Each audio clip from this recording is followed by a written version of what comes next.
Thank you very much. My fellow Americans, good evening.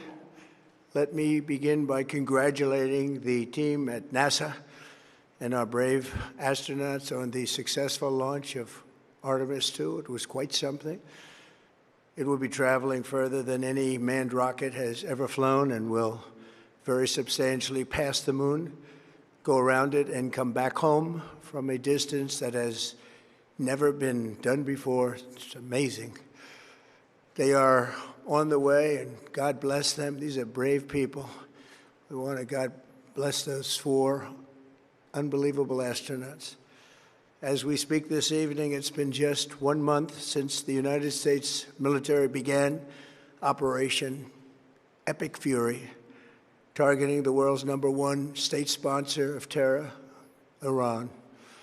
In these past 4 weeks, our armed forces have delivered swift, decisive, overwhelming victories on the battlefield, victories like few people have ever seen before. Tonight, Iran's Navy is gone.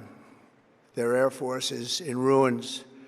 Their leaders, most of them terrorist regime they led, are now dead. Their command and control of the Islamic Revolutionary Guard Corps is being decimated as we speak.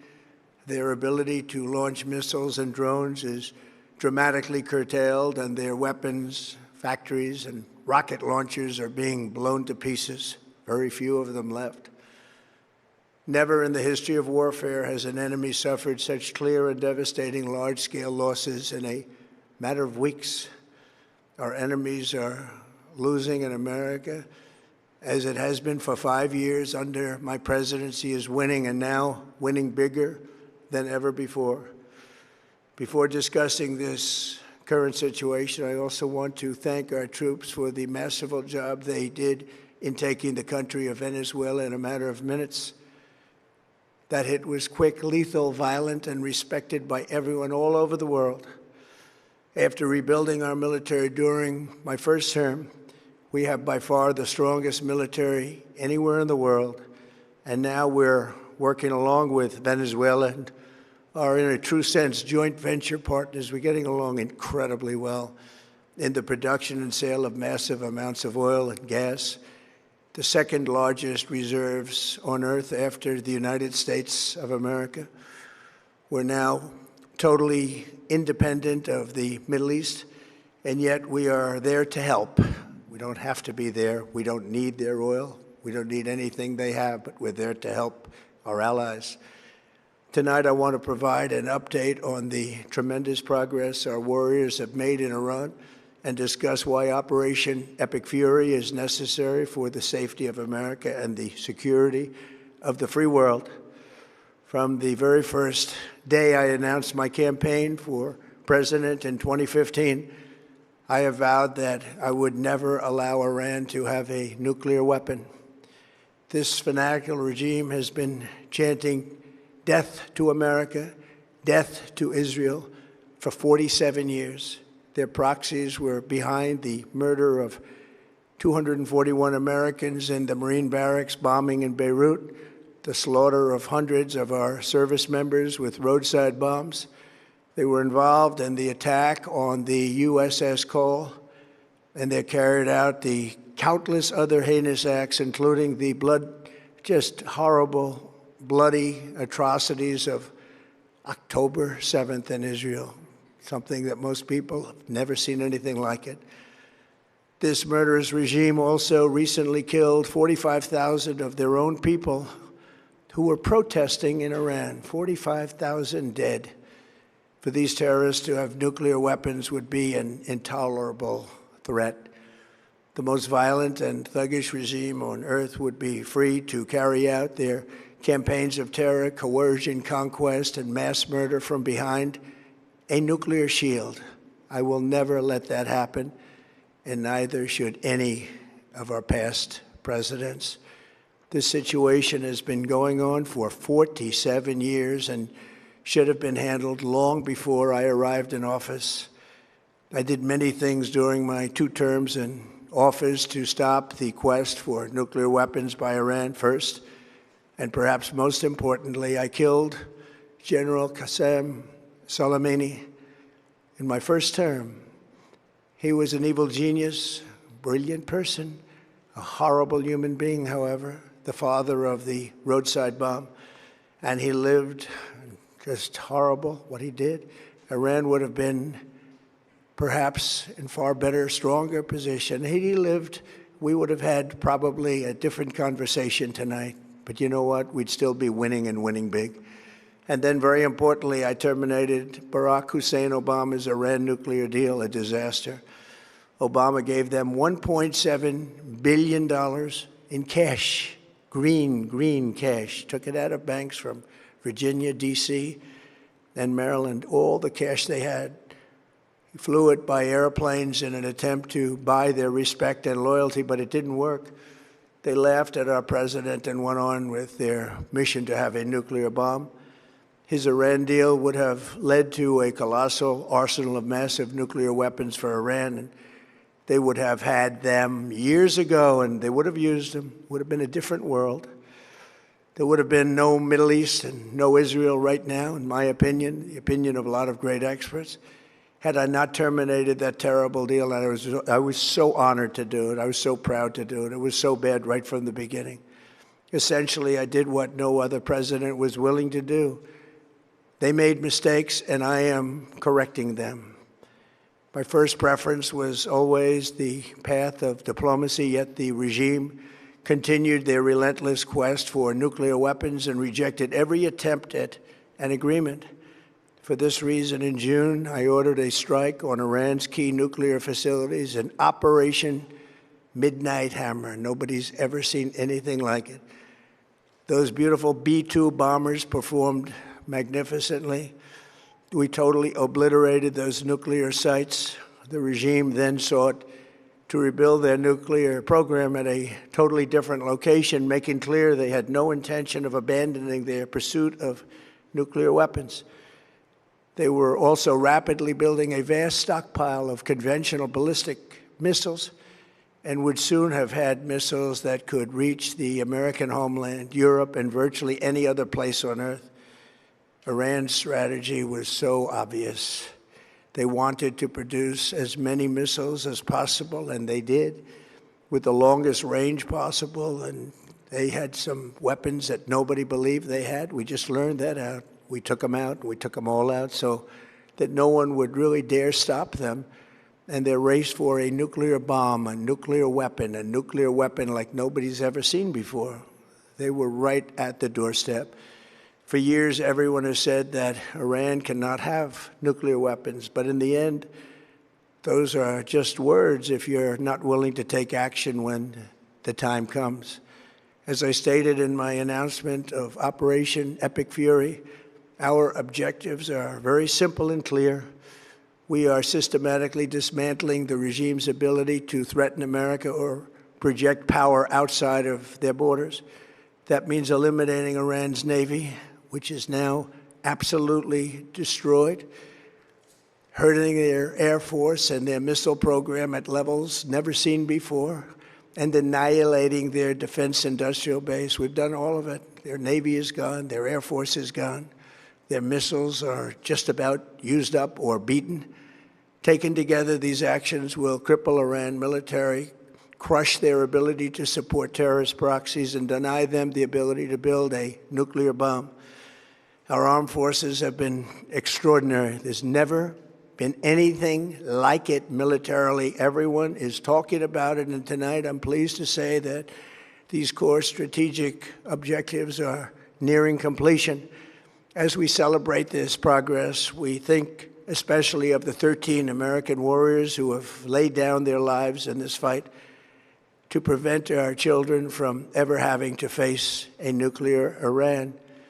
Twice this past month, I have traveled to Dover Air Force Base, and it's been something. I wanted to be with those heroes as they return to American soil, and I was with them and their families, their parents, their wives, their husbands. We salute them, and now we must honor them by completing the mission for which they gave their lives. And every single one of the people, their loved ones said, "Please, sir, please finish the job, every one of them. And we are going to finish the job, and we're going to finish it very fast. We're getting very close. I want to thank our allies in the Middle East, Israel, Saudi Arabia, Qatar, the UAE, Kuwait, and Bahrain. They've been great, and we will not let them get hurt or fail in any way, shape, or form. Many Americans have been concerned to see the recent rise in gasoline prices here at home. This short-term increase has been entirely the result of the Iranian regime launching deranged terror attacks against commercial oil tankers in neighboring countries that have nothing to do with the conflict. This is yet more proof that Iran can never be trusted with nuclear weapons. They will use them, and they will use them quickly. It would lead to decades of extortion, economic pain, and instability worse than we can ever imagine. The United States has never been better prepared economically to confront this threat. You all know that. We built the strongest economy in history. We're going through it right now, the strongest in history. In 1 year, we've taken a dead and crippled country. I hate to say that, but we were a dead and crippled country after the last administration and made it the hottest country anywhere in the world by far, with no inflation, record-setting investments coming into the United States, over $18 trillion, and the highest stock market ever, with 53 all-time record highs in just 1 year. It all positioned us to get rid of a cancer that has long simmered. It's known as the nuclear Iran, and they didn't know what was coming. They've never imagined it. Remember, because of our Drill Baby Drill program, America has plenty of gas. We have so much gas. Under my leadership, we are #1 producer of oil and gas on the planet, without even discussing the millions of barrels that we're getting from Venezuela. Because of the Trump administration's policies, we produce more oil and gas than Saudi Arabia and Russia combined. Think of that, Saudi Arabia and Russia combined. And that number will soon be substantially higher than that. There's no country like us anywhere in the world, and we're in great shape for the future. The United States imports almost no oil through the Hormuz Strait and won't be taking any in the future. We don't need it. We haven't needed it, and we don't need it. We've beaten and completely decimated Iran. They are decimated, both militarily and economically and in every other way. And the countries of the world that do receive oil through the Hormuz Strait must take care of that passage. They must cherish it. They must grab it and cherish it. They can do it easily. We will be helpful, but they should take the lead in protecting the oil that they so desperately depend on. So to those countries that can't get fuel, many of which refuse to get involved in the decapitation of Iran, we had to do it ourselves. I have a suggestion. #1, buy oil from the United States of America. We have plenty. We have so much. And #2, build up some delayed courage. Should have done it before. Should have done it with us, as we asked. Go to the Strait and just take it, protect it, use it for yourselves. Iran has been essentially decimated. The hard part is done, so it should be easy. And in any event, when this conflict is over, the Strait will open up naturally. It'll just open up naturally. They're going to want to be able to sell oil because that's all they have to try and rebuild. It will resume the flowing, and the gas prices will rapidly come back down. Stock prices will rapidly go back up. They haven't come down very much, frankly. They came down a little bit, but they've had some very good days over the last couple of days. We've done actually much better than I thought, but we had to take that little journey to Iran to get rid of this horrible threat. With our historic tax cuts, where people are just now talking about receiving larger refunds than they ever thought possible, they are getting so much more money than they thought. That's from the great, big, beautiful bill. Our economy is strong and improving by the day, and it will soon be roaring back like never before. It will top the levels that it was a month ago. I've made clear from the beginning of Operation Epic Fury that we will continue until our objectives are fully achieved. Thanks to the progress we've made, I can say tonight that we are on track to complete all of America's military objectives shortly, very shortly. We're going to hit them extremely hard over the next 2 to 3 weeks. We're going to bring them back to the Stone Ages where they belong. In the meantime, discussions are ongoing. Regime change was not our goal. We never said regime change, but regime change has occurred because of all of their original leaders' death. They're all dead. The new group is less radical and much more reasonable. Yet if during this period of time no deal is made, we have our eyes on key targets. If there is no deal, we are going to hit each and every one of their electric generating plants very hard and probably simultaneously. We have not hit their oil, even though that's the easiest target of all, because it would not give them even a small chance of survival or rebuilding.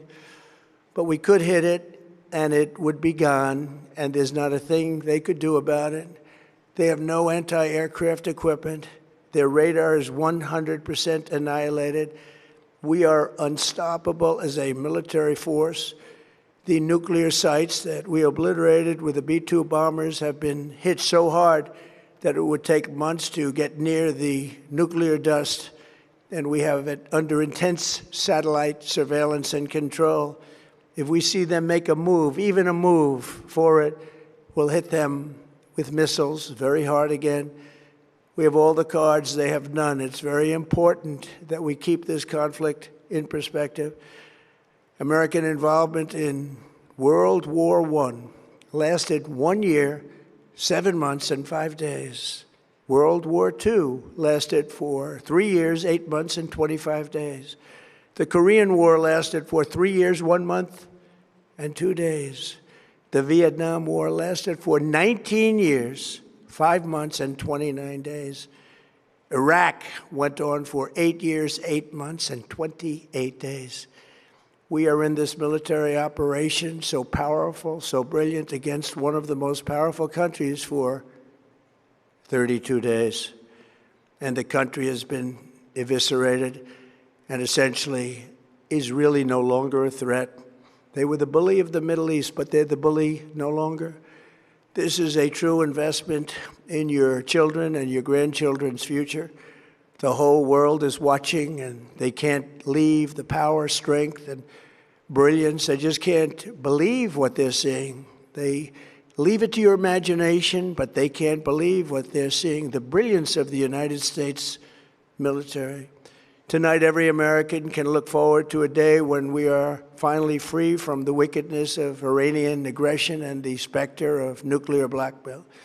Because of the actions we have taken, we are on the cusp of ending Iran's sinister threat to America and the world. And I'll tell you, the world is watching. And when we do, when it's all over, the United States will be safer, stronger, more prosperous, and greater than it has ever been before. May God bless the men and women of the United States Armed Forces, and may God bless the United States of America. Thank you very much, and good night.